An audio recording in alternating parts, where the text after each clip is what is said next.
تذكر يوما كنت تعانق دمعة الفكر تناجي الله في صبر وترجو رحمة تسري.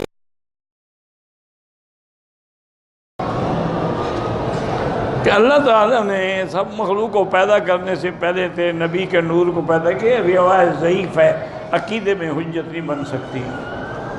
عقیدے کے لیے قرآن کی آیت چاہیے.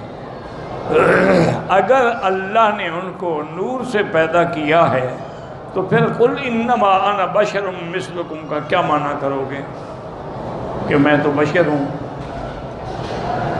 اور حضور نے فرمایا انما انا بشر، میں بشر ہوں، انسا کما تنسونا، میں بھی بھول جاتا ہوں جیسے تم بھول جاتے ہو. بی بی عائشہ سے پوچھا گیا کہ حضور گھر میں کیا کام کرتے ہیں؟ فرمایا کبھی کھانے پکانے میں مدد دیتے ہیں، کبھی اپنا کپڑا سیتے ہیں، کبھی اپنی جوتی کو ٹانکا لگاتے ہیں. انہو بشر من البشر، وہ ایک انسان ہی تو ہے. وہ جو مراد ہے نا نور کی، اس سے مراد نور نبوت ہے، جن سے نور نہیں ہے، یاد رکھو. بات سمجھا گیا؟ جیسے قرآن نور ہے، کیا معنی؟ اندھیرے میں پڑھ لو گے. انزلنا الیک نورا مبینا، ہم نے نور اتارا ہے. جب قرآن نور ہے تو پھر اس کے لیے بتی جلانے کی ضرورت نہ ہونا. معنی نور ہدایت ہے.